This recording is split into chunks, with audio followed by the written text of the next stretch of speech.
Lynn Cullen live in 1 minute.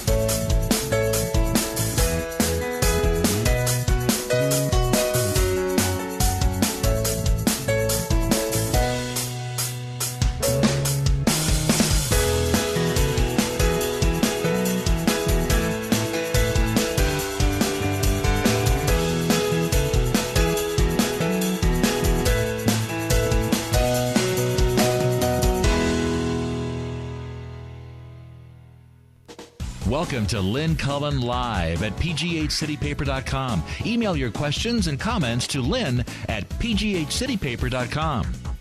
Hey, welcome. It's, what is it? Is it Thursday? My Lord, it's the 23rd of January. Tom Sokolowski is not with us because he is slightly indisposed. Should be back next week. I'm missing him. So it just is you and me, and poor sick Jess, who is here like the trooper she is, but shouldn't be. But if you hear any hacking in the background, that will be in replacement of Jess's usually high-pitched giggle.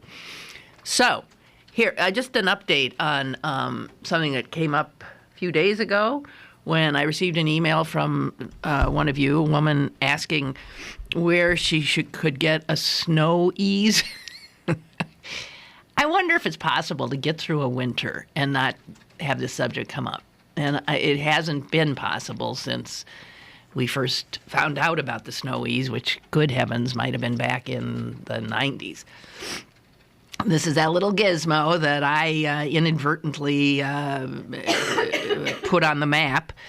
For those of you who don't remember the story, I don't even know if I remember the story very well anymore, but somebody had ripped off my shovel. I'd gone to shovel my driveway, and I'd left the shovel, trusting soul that I am, leaning up against the house, and it was gone. And I was just dumbfounded. I couldn't believe anybody would. It was a crappy old shovel. I couldn't believe anybody would steal this shovel. And anyway, I went on the air that morning and, of course, started ranting and raving about who the heck would steal someone's shovel and blah, blah, blah, blah, blah, blah, blah. And then someone called, a woman, who said, Lynn, do not replace that shovel. There is something better. I got it in Japan. I swear she got it in Japan. And it was a snow ease. And she said she finally found the people in America who made this thing, and she had the phone number. She said, you have to do that. So I don't know, somehow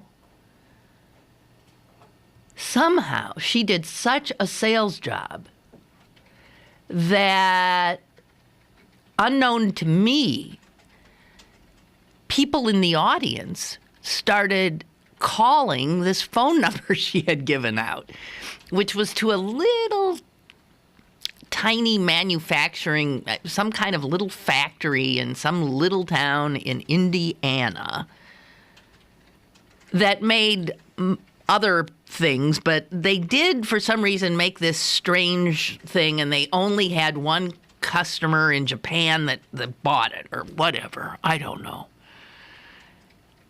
And then the phone call came, and it was from the president of this firm to my program director at WTAE Radio, saying, what is going on? Some woman who you have on your air has been telling people to call us and blah, blah, blah, blah, blah, and we are not allowed, and we are not set up, and we cannot sell our product this way, and blah, blah, blah, and on it went. And all I know is one thing led to another, and they shipped the shovels out to people who wanted them, sight unseen, and just asked them to send a check in reply. They had no way to do a credit card over the... And they trusted that all these strangers calling from Pittsburgh would, in fact, pay for this thing once it arrived at their homes. And that is exactly what happened. I have a caller. Hello. How you doing? This is Joe calling. Hi, Joe. Yeah, I want to tell you, I worked in building maintenance for a lot of years, and we used to get a lot of the industrial commercial catalogs. If you go in global industry catalog, you'll find something I think is comparable to what you're talking about. Huh. It's called the Snow Boss. It's like $50. It's not a cheap shovel, that's for sure. No, the I snow think is... that's what you're talking about. Okay, it might be. So if you want to try to look at it, you'll see. Thank you. Okay, Thank you. We'll see you. Bye. Snow Boss, Snow Ease. At one point, Sears tried to get in on it and called it the Snow Path. This thing had the funniest history and eventually caught the attention of the Wall Street Journal, who did a piece on this absurdity that had happened with me, and then how I then befriended the bookkeeper, Penny Nyrider, who was smarter than the people she worked for, because she's the one who said to them, look, stop complaining. This is an opportunity. We'll send them. She's the one who sort of took charge. She was the mother of two adorable little boys. The reason I know this is she and I ended up vacationing together in California once. She later tried to get my father to buy this whole factory. It is the funniest, most absurdly convoluted story. I have long lost my connection to Penny. I hope she's doing well. So somebody is always asking for one of these gizmos, and I said, as far as I knew, it was not being manufactured anymore, not by these people. So lo and behold, you guys, you found it on Amazon.com. And there is a somebody called Lawson Product, Lawson. That is not the people that were manufacturing it when I was around. And so if you want a Snowies, there it is. And I'm stunned by it because I don't know who this is who's doing it. My understanding is the patent was still held by these numbskulls in Indiana who I think had stopped manufacturing it. There are 5 reviews on Amazon.com of the Snow Ease, all raves. Wilmark. Oh, gosh, one of the reviews tells me who it is. It was Wilmark. Here's a review. I'm sorry if you don't. This is unbelievable to me.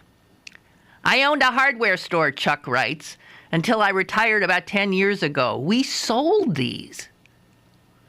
The company was called Wilmark. I have used one myself for about 15 years. They are pricey, but they work great. They work best on snow of 3 to 4 inches or less. And he goes on and on and on and on, explains how to use it. I also have an electric snowblower, but I never use it unless the snow gets over 6 inches. You can clear a driveway in just minutes. Here's somebody also writing in. We love this shovel, preferring it to all ordinary shovels. It's easier to push snow than to lift it. God. Mom had one from back in the late 90s. Finally broke last winter, so I was surprised they still made them. Wonderful. So on and on and on and on and on. Rave reviews. So just go to Amazon.com. That's where you'll find the Snow Ease. I'm a little confused about who's making it. But there you have it and what happened. That's good, because I had not been able to help anybody who had come to me in years past about what to do with it. The story of the Snow Ease and this silly thing that happened with my shovel getting stolen, and the woman calling who got the shovel in Japan, and then the phone calls to TAE from the company in Indiana. All this, as I said, got into the Wall Street Journal, but then has since become a story that has made its way into, I'm aware of 3 books in which, business-oriented books, and marketing books, in which this story appears. So it is, it's something very sort of funny. It's near and dear to my heart. And I did do the only video ever done on how to properly use a Snow Ease. We shot that in my driveway in July. It was a very hot day in July. And I had to be dressed. I was dressed in Ugg boots, and I had on, all my heavy, heavy winter clothes. And we had fake snow, which wasn't the real deal at all. And so I always thought the thing didn't look right because it was too powdery. Whatever. Anyway, they have Snow Eases from $38.75 used and new and on up. And my memory is that it was selling for up to $60-some toward the end of its run that I was associated with. I wish my memory wasn't so awful, because that is a doozy of a story, and I wish I had some better recollection. I'm sure I could track down Penny, and we could figure it out. Very, very, very funny. Yeah, the Amazon entry says better than a snowblower for less than 6-inch snowfalls, and you know what? That is so absolutely true. So it's ergonomically friendly, it's ecologically friendly. It's a wonderful gizmo, and it turns out it is still being made. So go for it. I don't recommend products much, as you can tell. I've been raving about this thing for now decades. So that's great. I'm so glad that we got this settled, and I have learned that it's still there. That's a good gift to give somebody, actually. Okay. And somebody had asked, where's the, can they get a copy of the video? I hope not. But no, because the video was done by Sears when they haphazardly thought of marketing it and didn't really bother doing it right. Okay. And then what was fascinating, I've got one more thing to say. Somehow the people in Indiana thought, well, this works so well in Pittsburgh that maybe we'll just get talk show hosts in other cities to do what she did. Okay, caller, go ahead. Hey, Lynn, good morning. George here. Hi. Hi, this Snow Ease thing, it really is even stranger than your story. Because I jumped in and I did some research on this the other day when you brought it up. Uh-huh. And I found it on Amazon. Yeah. But then when I tried to research it, I could only find one picture anywhere on the Internet of this damn thing. Huh. And that's a picture of somebody, like, pushing that curved handle with plow front. Have you tried? I just wonder if it's possible. So much is on YouTube. I wonder if that video isn't on YouTube somewhere. I haven't tried YouTube yet, but I tried all other sources, and it came to a dead end. I searched on Bing and Google and everything else, and it ended up that it's, the Amazon, of course, carries it. Excuse me. But the outfit that's handling it right now is called Lawson Products. Yeah, who's that? I wonder who that is. Which is out of Chicago. They're a big distribution house of all kinds of different products. They sell all kinds of electrical stuff, mechanical stuff, you name it, they got it. It's a multi. So I think they're just an exclusive distributor is what I'm getting the notion of. Well, so somehow they hooked up with these hapless souls in Indiana, and now they are sort of marketing it. Yeah. And in a way, you know what I thought about this? I thought, because you were laughing. This is a joke because we're laughing that a hapless business just falls upon a good idea and makes it, and then flounders. And I thought, with all this chest beating and crowing about entrepreneurialism, there are complete nitwits out there that even if you gave them a golden egg, I know, they would screw it up. That's right. And that's the other side of business, Yeah. is that 90% of them fail, and even when they're given a golden egg, they can lose it. Can you imagine just the fact that all of a sudden the phones are ringing off the hook and people wanting your product, and your reaction is to call the source of this trouble and tell them to cease and desist. And try to dampen it down, yeah.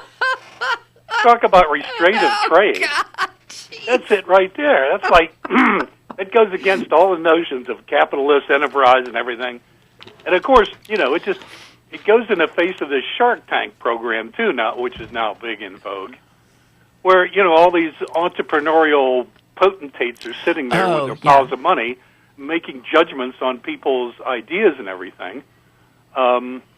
These producers finally found upon something that people were interested in everything, and there are tons of ideas and products out there that people are trying to promote in many different ways. Right. But this kind of program is just like, it's almost like it's like a bunch of monarchs sitting there with a stack of oil money saying, that's good and that's bad, and that's good and that's bad, and it's so narrow. I would think any business major would look at it and laugh. But this is the Taze culture is worshiping entrepreneurs, for as inept as they may be, like you found. Exactly. But look around. I'm going to check. Check YouTube and see. But it's Lawson Products. Right. It's Lawson Products. But if you go to Amazon.com, that's how you can easily get it. Yeah. And I see a lot of you are emailing me and saying you've just ordered one. So here again, $40, yeah. I'm selling them again. Hot dog. Let me ask you one thing. I used to get a cut. This thing is really in a category of what they call snow plows. I would think, yes. Because if you look into snow plows, if you research that, the type that this is fits into the area of what they call a plow. They got this thing called a man plow. Yeah, it's just well, like a push. It pushes as opposed to... Yeah, it's a big pusher type, and they come in various sizes, widths, scoop size, all kind of stuff like that. Right. Yours looks different in that it's like a U-shaped. Right. It is. And it just scrapes the ground, right? Right, that's all it does. And as I used to say in the commercial, it really is. It is as easy to push as a baby carriage. And that's what's so wonderful about it. I mean, for physically, you're not going to get a heart attack doing this, but you are going to clear the snow. Now, if you're the kind of person who wants every little flake off, this is not the thing for you, because what it does is leave a scalloped edge down your driveway. You know what I mean? This. Yeah, right. It leaves little U's all down the side of which I find very lovely myself, but... but it clears a path. You bet it does. And it's what, about 36 inches across with width? I don't think it's... no, it's not... yeah. I'm bad with... about a yard wide. Maybe. Clear path. Maybe. Okay. Hey, maybe we got to go out to CMU in their brain lab and get some real entrepreneurs and some money in. My kid is majoring in marketing. I'm going to throw it at him and tell him how to figure it. Yeah, get him on it. That would be good. Okay. Sure. Okay, good talking. Thank you, George. Bye. Okay, so how do you spell it, Ronald wants to know. It's just, I think it can be spelled a lot of ways, but I think the company now spells it SNOW-EASE, snow, ease. Although I've seen other formulations. Caller, hi. Hi, Lynn. Hi. I'm looking at an article also about the snow ease, And one of the things that I find so funny here is that the former president of Walmart, Penny Ninder, gave out the story about you. Penny, wait. Penny was not the president. Penny was she was the chief bookkeeper or something, or the accountant. Well, okay, and here's what she says here, because she mentions your name and everything in this article. Yeah. And she said that we came in one day and our 2 phones were ringing off the hook. Our customer service person thought it was a joke because the Colts were playing the Steelers in the playoffs. Oh, I didn't remember that. Well, that's what it says in the article here. Oh, that's funny. So okay, Lynn, bye. Thank you, bye. They thought it was some radio person in Pittsburgh somehow causing trouble for them because they were in Indiana? Oh, for heaven's sake. That I don't remember. This boils my blood. Chris says, I found one in a dumpster a couple of years ago. Whoa! I was wondering, what's the right way to use it? It's so hard to explain. How could something be that's so easy? I mean, obviously, you can see that you can just push it and it collects snow and push it to the side and then lift it up and go get some more and push it to the side. That's how you would end up with these scallop things. If it's a lot of snow, you can flip it so that it's really a plow and you're like pushing it and all the snow is falling to each side. But then you want to turn it so that the U collects the snow as you push it off to the side. Look, you got a U-shaped thing. There's only 2 things you can do with it. You can do it this way or you can flip it and do it that way. Proper use of the snowies would necessitate both uses, although I often just do the one. I just push. If it's a few inches of snow, just push. It pushes it off to the side. And as I said, you end up with scalloped edges. Big deal.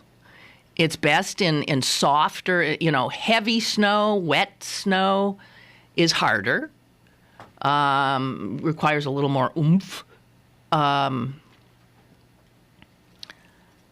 think we even had my kid in that video, if I recall. He was about 4 at the time, and just to show a child can use it. And then we got an old friend of mine who's now in his 90s, but at the time must have been in his 70s. And old people, and Paul pushed it a little bit. God, this was a big part of my life, this dumb thing.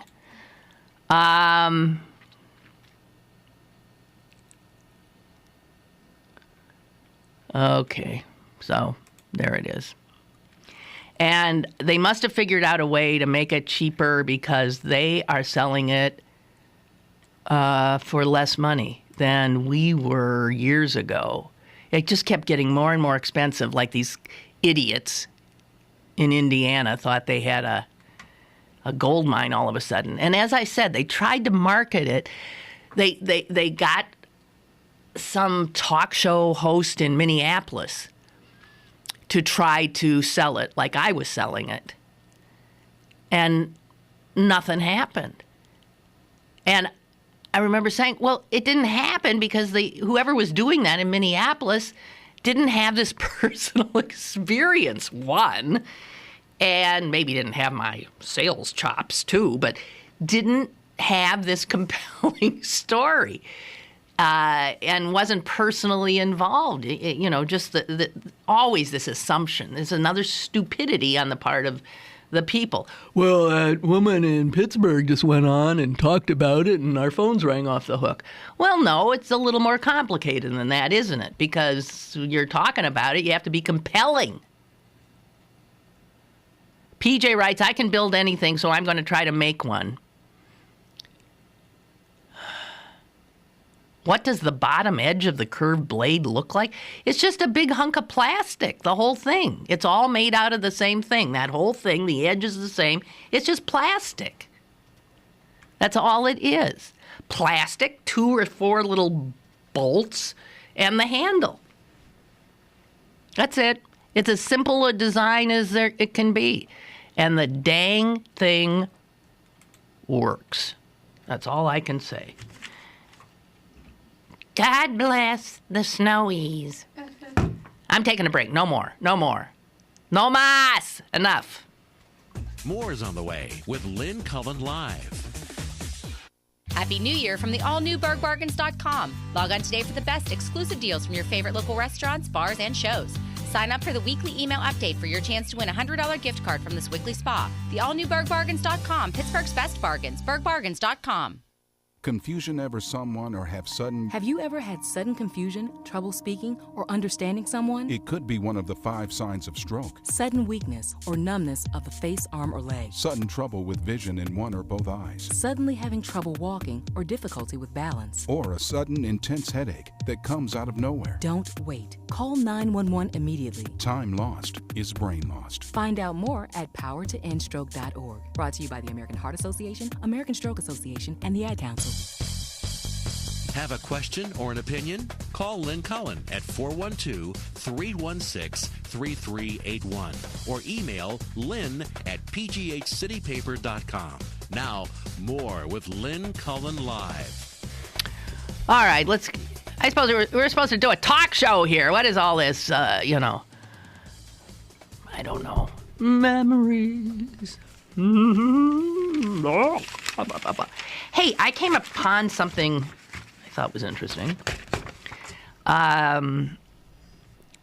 In the Daily Kos. Is it Kos or Kos? K-O-S, whatever.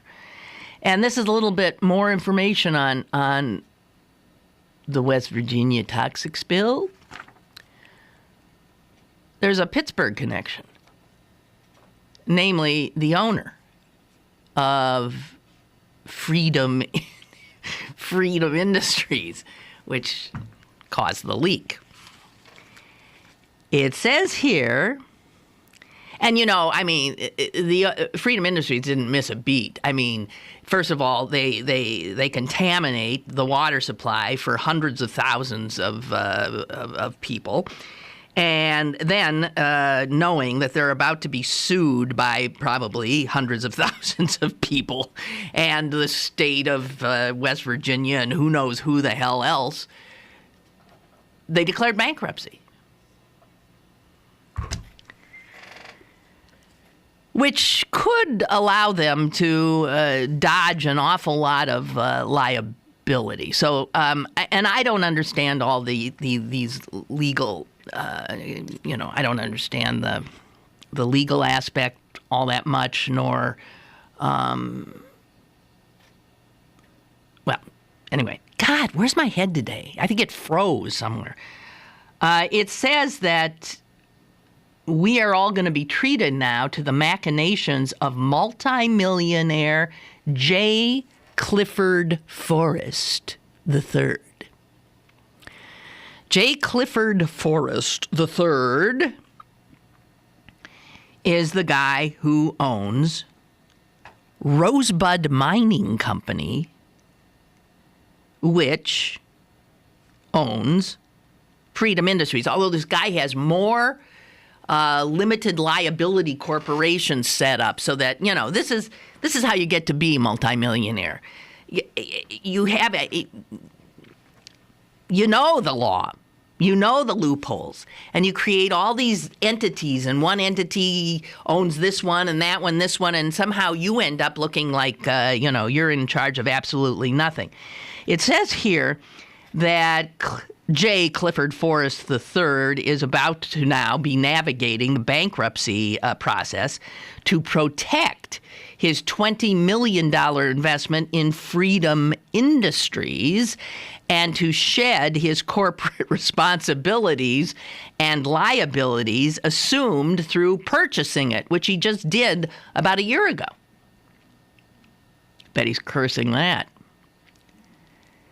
He is the owner of Rosebud Mining Company, which is headquartered in Katanning.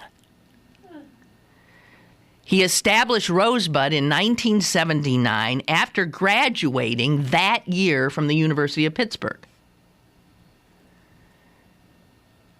During the ensuing 2 decades, he bought a coal cleaning plant, and this chemical that was released was a chemical that cleans coal.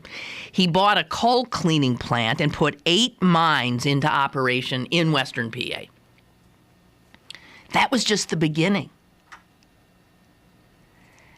And Rosebud is the third largest coal producer in Pennsylvania, the 21st largest in the United States. He has holdings in Ohio. He owns this, that, and the other thing. He owns some fancy-dancy luxury resort near the Allegheny National Forest called the Lodge at Glendorn. The cheapest room you can get there is over $700 a night. C. Clifford Forrest III. Now I'm just going to read this to you, and there's so much more. If you want to look this up, there's a lot more of the sort of legalistic corporate organization aspect of this. That it says. So let me read you this paragraph. Clearly, Forrest intends to shepherd the assets of Freedom Industries through bankruptcy. Forrest set up here's the part of the sort of machinations. He set up a Pennsylvania holding company called ChemStream Holdings. ChemStream. Ha! Good name. More indicative of what happened than Freedom. ChemStream. Let's put some chemicals into the stream here. See what happens. So he set up a holding company in Pennsylvania called ChemStream, and he set that up for one purpose, and that was to purchase Freedom Industries. Now, isn't that interesting? He sets up this thing called ChemStream, buys Freedom, and then starts streaming the chemical down the river. So ChemStream was just incorporated in 2012. It's in the last year. ChemStream, see if you can follow this, is listed as the sole owner of Freedom Industries on its bankruptcy filing. And Freedom's proposed lender in bankruptcy is a group called WV Funding, LLC. And the papers filed with the bankruptcy court shows a signature line that reads, WV Funding, LLC by Mountaineer Funding, LLC. And Mountaineer Funding was incorporated with the West Virginia Secretary of State just last Friday. So here's a guy who sets up a corporation to buy this, then sets up another corporation for the sole purpose of bailing out, I guess, the other corporation. I don't understand any of this, but this is a guy who creates corporations whenever necessary. Mountaineer Funding was incorporated with the West Virginia Secretary of State just this Friday. Its one listed member is J. Clifford Forrest III. So, according to the Charleston Gazette, this would make J. Clifford Forrest III both the owner of the bankrupt Freedom and its lender who's going to bail it out. In bankruptcy, the lender enjoys priority to the assets because it incurs the risk of lending to the bankrupt entity. But he's the head of both these entities. So it will be interesting, says here, to see how the judge handles this situation, since Forrest could end up, that's J. Clifford Forrest III, he could end up with the assets regardless of how the case unfolds, because of all his limited liability corporations that this guy has set up. I don't necessarily understand all of this, but that's as much. It's titled West Virginia Spill, Multimillionaire Tied to Republican dark money fronts freedom bankruptcy cash. It's a lot more complicated, and there is this stuff about all this money he put into some PAC for Republican candidate. He's an operator, this guy. And there's a whole bunch of thirsty people and frightened people in West Virginia gunning for him. But who knew? I didn't know he was like essentially one of our own. He is.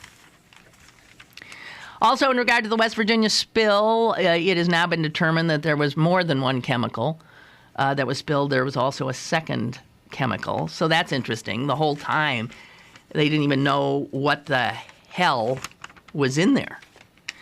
And says here that one of the things that this spill did tell us, which is something I certainly didn't know, was that there's whole tons of chemicals that are around us all the time that nobody really knows much about. Chemicals, here's what we learned because of the West Virginia spill. Maybe one or two of us knew it, but I sure as heck didn't. Chemicals in the United States are generally treated as innocent until proven guilty. I don't think that's a good idea. A company does not have to prove that a chemical poses no health risks in order to introduce it into the commercial marketplace. So in other words, anything can be introduced with no oversight at all because all chemicals are innocent. Until they kill people, I guess. Until they create this kind of an obvious hazard. And then they get looked at. That one chemical. As opposed to the gazillions of other chemicals that we know nothing about. There's something called the U.S. Chemical Safety Board, and the head of it, a guy named Daniel Horowitz, is quite clear in saying, I think this is an understatement, he's quoted as saying, there are extraordinary gaps in knowledge about the chemicals that are being used around us. It has been longer than Jess has been alive, much longer. It has been 38 years since Congress passed a major piece of legislation regulating toxic chemicals. And stop and think. That's 2 decades. That's 4 decades. Stop and think of how many chemicals have been boiled up and used and put out into our environment in the last 38 years. And the reality is, we don't know what they are. We don't know what they do. We knew this one that spilled cleaned coal. Well, I got to tell you, if it cleans coal, chances are you don't want it. You don't want to drink it. You don't want it in your skin. But they didn't really know anything about it at all because they weren't required to know. There were no tests to pass.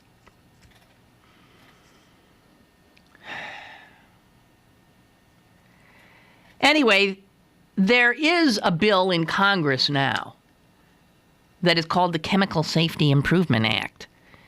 And it is categorized in the Washington Post as an industry-friendly bill, which is to say, it's bull.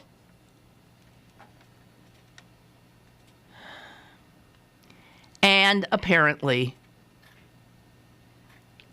the bill that's there, the industry-friendly bill, would do absolutely nothing to improve the situation. And you've got, Democrats, like Joe Manchin, former governor of West Virginia, senator of West Virginia. You would think that he would be hopping mad. You would think. But that's if you were naive. Because Hanger just, I think, last weekend, not Hanger, what am I saying? Oh, because I just saw it on my, Manchin, just this last weekend went and spoke to a group of, chemical industry types and was so sympathetic with them. He said, I know you're feeling very under attack. And he took their side.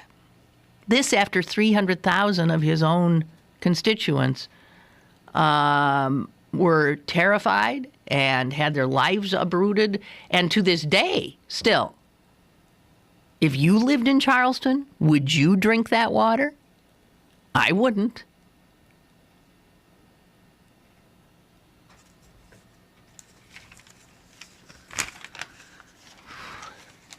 And you see, I think that's a bigger story than Chris Christie.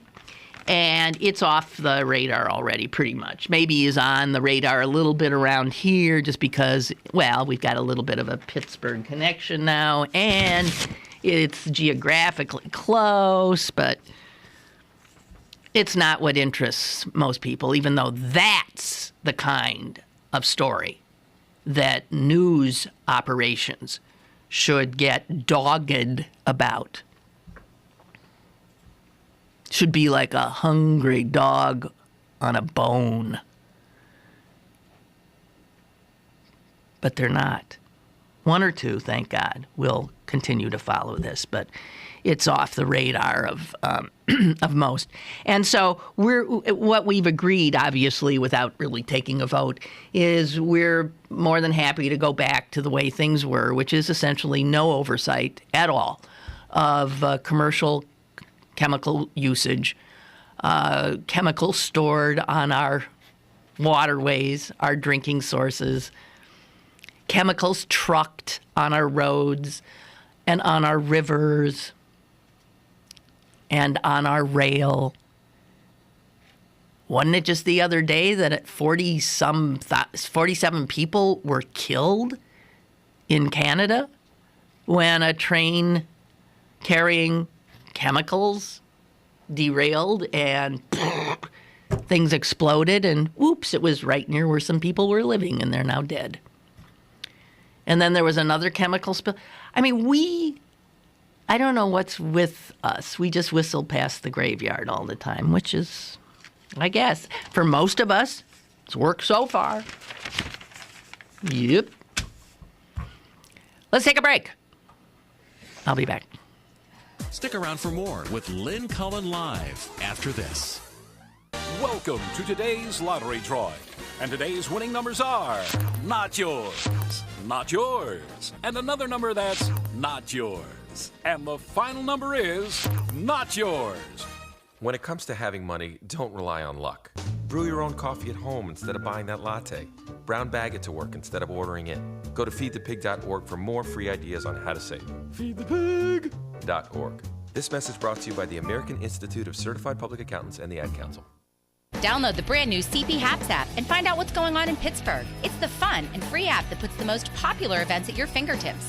Text events to 77948 to download now and register to win a Seven Springs overnight getaway, Alton Brown, or Brick Floyd tickets. The CP Haps app, brought to you by Pittsburgh City Paper.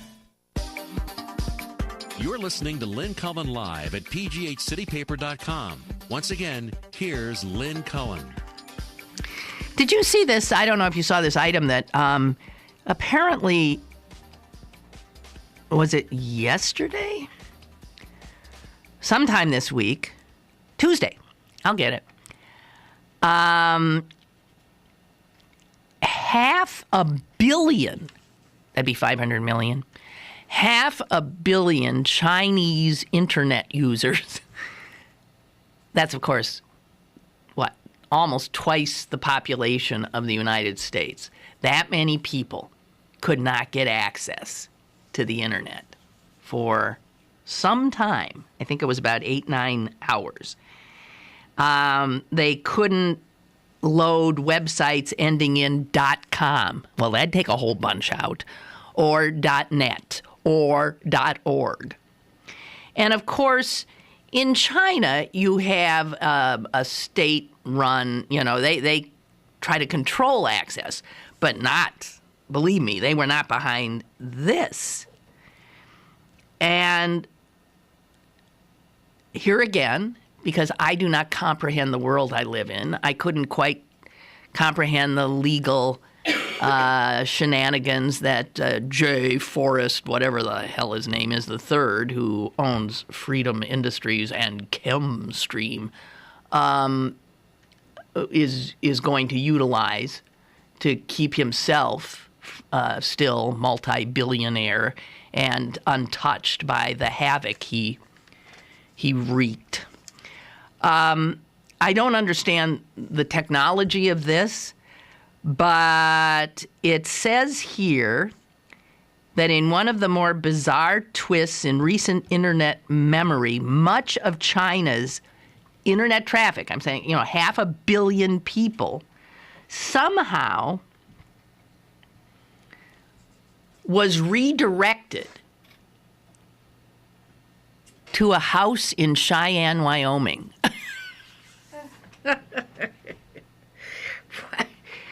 Huh? Well, don't ask me. Actually, it used to be a house, and it's a business called Sophia Inc. Until last year, it was a house in Cheyenne, Wyoming, on Thorson Street or something, and it has since moved to a something that looks like more of an office building.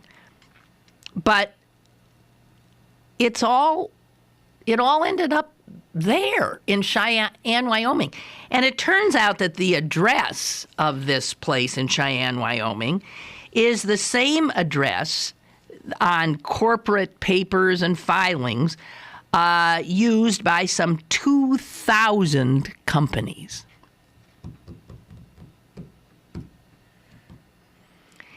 Among companies registered to this address in Cheyenne, Wyoming are a company controlled by a jailed former Ukrainian prime minister,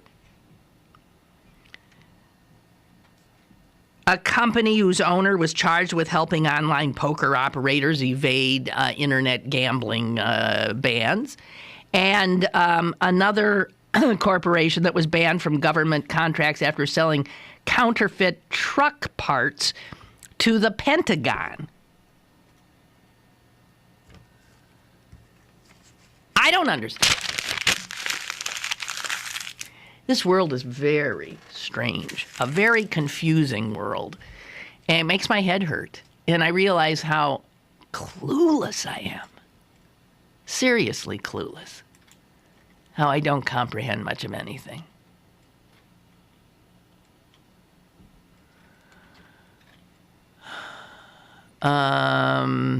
So, there you have it.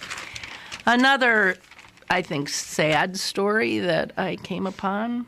This was front page New York Times today. It's a story about a school, a Catholic school outside of Seattle, Washington, in which the vice principal got fired the other day. Okay, so that's not... And the vice principal was also the swimming coach. That in itself wouldn't warrant coverage on the front page of the New York Times, but the reason for the firing of the vice principal did. And that's because he was told he was finished because the school found out that he had married his boyfriend. And so he was let go because you cannot, I guess, you can be gay and work at the school, but you can't be gay and married and work at the school.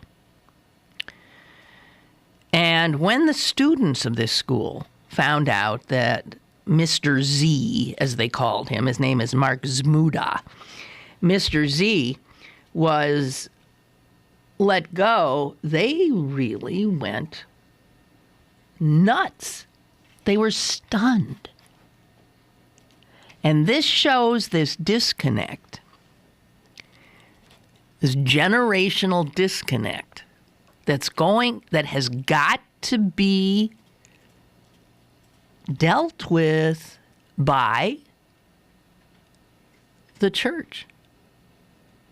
These are all good little Catholic kids who are being, who have no other difficulty necessarily with what they're being taught.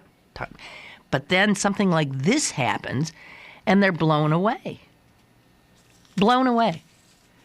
So much so, there's something so sweet about how the students have been, for instance, the firings are simple. This guy was fired is just mystifying to the students. And understand these are high school and middle school students. It's called East Side Catholic. They've had marches, the kids. They've had all kinds of protests. They've held signs saying, "Who am I to judge?" which, of course, are the words of the Pope when he was asked about gay priests. Some of these kids have been they've been twittering and tweeting, trying to reach Pontifex, which is the Pope's Twitter account, because they think somehow they can get the Pope to intercede in what they see as something that's absolutely bizarre. The senior class president at Eastside High, he's a 17-year-old kid named Bradley Strode. Bradley's a wrestler, and he's also a lacrosse player, and he has been asking to meet with the Archbishop of Seattle. And here's what this kid said. It's just shocking that the Catholic Church would turn its back on a teacher for something that didn't affect his work performance. The kids see this as such an extraordinary injustice. He's still the same great vice principal he was before he got married. He's still the same great swimming coach he was before he got married. And then it was just the act of marriage, which was legal, that gets him fired. And so the class president, like a lot of the other kids there, is left to ponder what all this means. And it doesn't mean anything good for the church. Looking forward. Because Bradley says this, gay marriage was something I never really thought about before. But everyone agrees that employment discrimination is wrong. That's a 17-year-old trying to speak truth to power. And this is happening all over the country. It happened in Pennsylvania already. There was a teacher taught French and Spanish. I'm not sure where, who was fired after he married his boyfriend in December.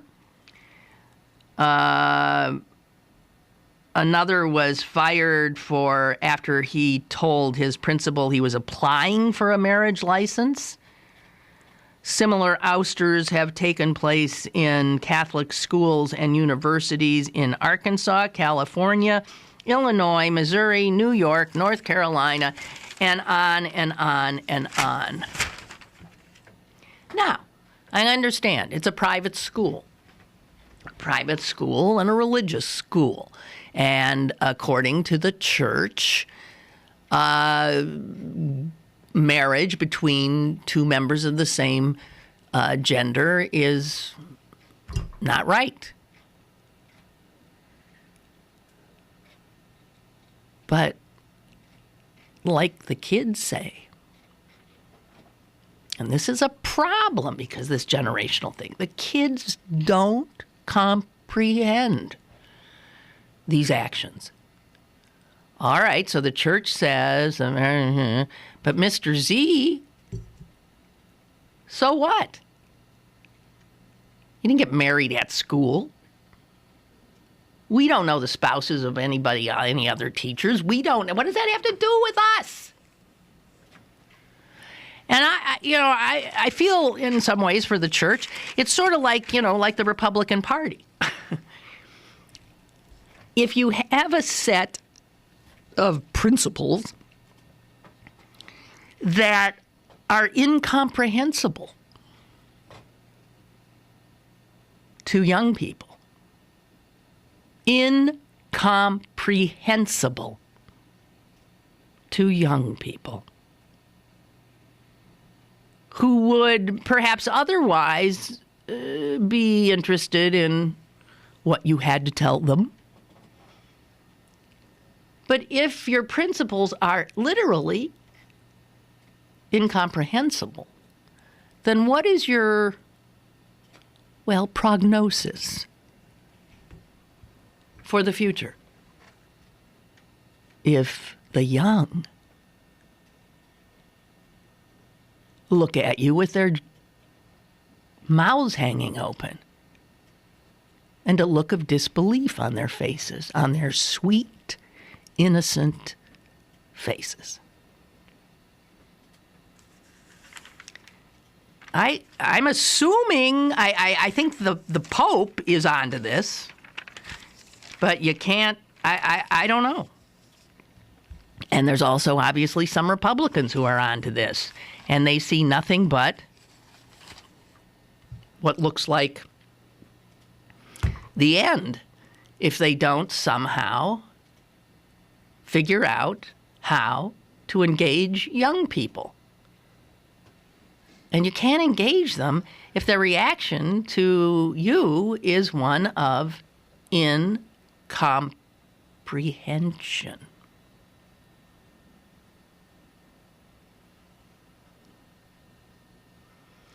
I mean, that little 17-year-old kid, he said it all.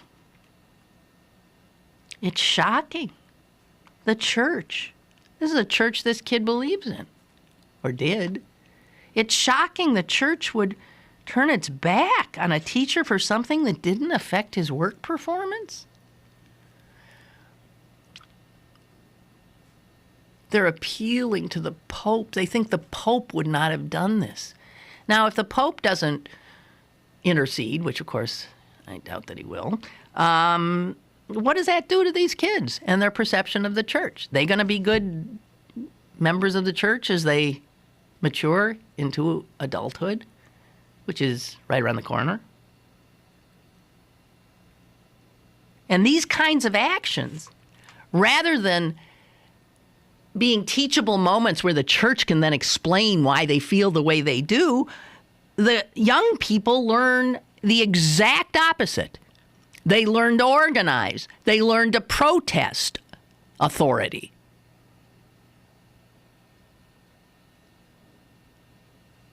They start thinking about things they never thought of before, like gay marriage, as the kid said. I didn't think ever about gay marriage before. But this made him think about gay marriage, and he thought, so what? What does that have to do with Mr. Z's ability to coach the swimming team or be the vice principal?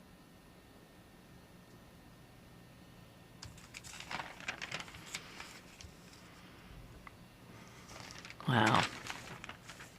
Interesting stuff, I think. But as I said, some of these old people's organizations, be they political or spiritual, all want to survive. The survival instinct is strong. But it's not apparent so much in some of these organizations now. It's almost like they have a death wish.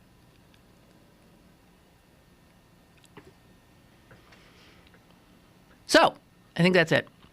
We all want to wish Jess good health. God. And you too, while I'm at it. And tomorrow, Chris Potter will stop by, and gosh, we got lots of stuff to talk about. So I'll look forward to that. Hope you do as well. And get yourself a snowy so you're ready for the next onslaught, okay? Yeah. Toodaloo.